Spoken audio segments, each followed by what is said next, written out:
going on, guys? Welcome to Everything Always. My name's Michael Roman, aka Allfires, and although we were faked out with a couple of different TV spots and teaser trailers from earlier in the week, we officially got what Marvel Studios, what Deadpool is calling their final trailer, and man, there are so many reveals in here. We're going to take the time to go through the entire trailer, break down the things that you may have missed, point out some Easter eggs, of course, annotate it where we can, and talk about some major plot points that sort of have been furthered just a little bit by some of the dialogue in this trailer. We're breaking it all down, the final trailer for Deadpool and Wolverine, but first, if you could grab the subscribe button. We're still giving away PlayStation 5s at the channel for every Marvel drop. The next one is next week with Deadpool and Wolverine. All you got to do, be a sub, leave a comment. If you want, stick around to the end of the video. We get into all the giveaway stuff again there. Also, my band Allfires is playing our very first show in Atlanta, Georgia on September 1st. So if you live in the area or you plan on being in town for one of the million things going on that weekend like Dragon Con, tickets are cheap, only 15 bucks, but limited. So we would love to see you guys at the show. I'll leave a link down in the description and in the comments. And if you do come by, make sure to stick around after the set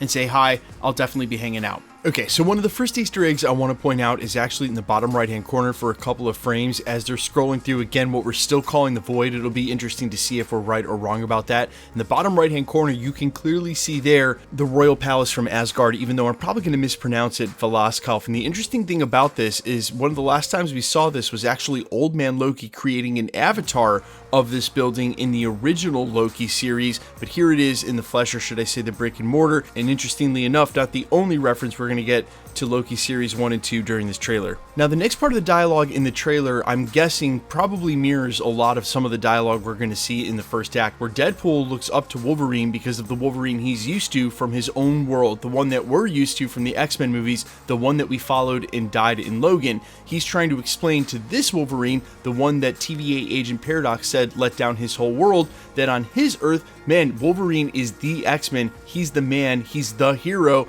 and Wolverine says, obviously, that's not me, you got the wrong guy. They do a flashback to Dafne Keen's X-23, only to bring her back during this trailer and say, you were always the wrong guy until you weren't. Basically mirroring what Professor X said about changing and being able to change just because somebody loses their way doesn't mean they're lost forever. And what X-23 is trying to tell him is you were always like this until you changed, and there's always time to change, which means there's a huge redemption arc here for this Wolverine. Also, it's confirmed now what we had heard from industry insiders 6 months ago, that Wolverine wears this yellow and blue suit because when he was still in the X-Men, and he calls them out by name, Cyclops, Storm, and Beast, they all begged him to wear the blue and yellow suit, and he wouldn't, simply because he didn't want them to know that he wanted to be there. But now that they're gone, he wears it as homage to them, and only because in the trailer we know that they'll be jumping back to Deadpool and the original X-Men timeline, and even though this is in the woods, maybe by where his burial site was, I think that bringing X-23 is Deadpool's doing to explain to him what a hero he was in their world and the potential that he has. Also, Dafne Keen was pretty staunchly on record saying that she wasn't in this film. Pretty much that was the MO of a lot of actors when asked about being in Deadpool and Wolverine. They would just say that they weren't in it. Now we can clearly see, because of all of these trailer reveals, that we can't trust any of them, and that was just the stock standard answer going into interviews over the last year. Now, before we get to the money shots in the trailer, because there's actually two, there's one thing I want to point out. In the Mad Max style caravan, before Deadpool and Wolverine get picked up and put into one of these spherical cages, there's already a character who's been locked in the spherical cages again before they pull up, and we have not been able to tell from any of the trailers or the silhouette in this cage who that character is, although industry insiders are hinting that this is a huge reveal, maybe one of the bigger cameos in the movie, but still we haven't been able to make it out from the silhouette, and any enhancing on some of the frames we have in this trailer haven't helped either. We'll have to wait and see who this is. Okay, let's move on now to the two major reveals in this trailer, the first of which is what looks like it could be taking place somewhere in the TVA based on the tiles, but given the machine where Cassandra Nova has her hands in it, it doesn't look like a machine we've seen before.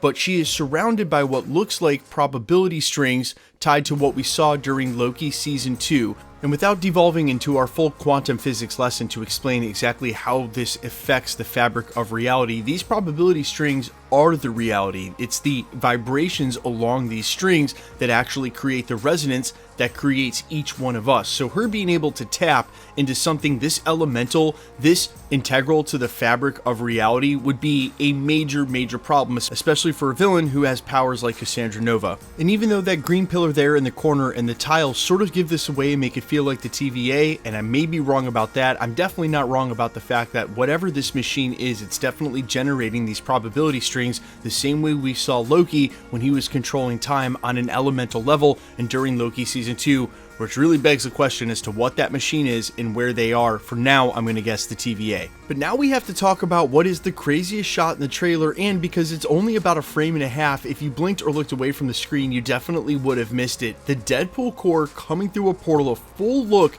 at Lady Deadpool. Of course, her mask is on, so we still don't know. But look behind her. How many variants of Deadpool can you count in this shot? Because there are a ton. I count at least 13 or 14 if you're going to include Lady Deadpool, and because we can't tell exactly which is which variant just from the silhouettes, there's only a couple I'll point out. All the way to the right of the screen, you'll clearly see there the cowboy hat. That is the Deadpool kid. We've talked about his variant from previous trailers, and if you missed our coverage from days ago, apparently it may be a major actor cameo. That's a spoiler. I'll link that video in the description if you want to go check it out. Now, all the way to the left of the shot and floating above the silhouettes of Deadpool is just ahead. That's Headpool, who we've heard we may see earlier in the film from the first 35 minutes of the movie, but this is the entirety of the Deadpool Corps, and it is much bigger than we thought it would be. We talked about this the other day, that a majority of the promo, especially the logo promo and stuff for merch, only showed about 4 or 5 different variants of Deadpool, but this scene is implying that there are a lot more variants of Deadpool included in the Deadpool Corps and subsequently showing up in this film. And if I had to guess, I still think that this may be some third act stuff. And of course, the trailer ends with Deadpool making a joke about Spider-Man making the flipping sound. Wolverine tells him to stop. This is going to be some sort of reference to Spider-Man. Of course, the only question is which Spider-Man is he referencing, and will one show up and during this movie? You guys let me know all your thoughts though down below. I know I didn't catch everything. Any Easter eggs I missed, any cameos I missed in the trailer, I'm all ears.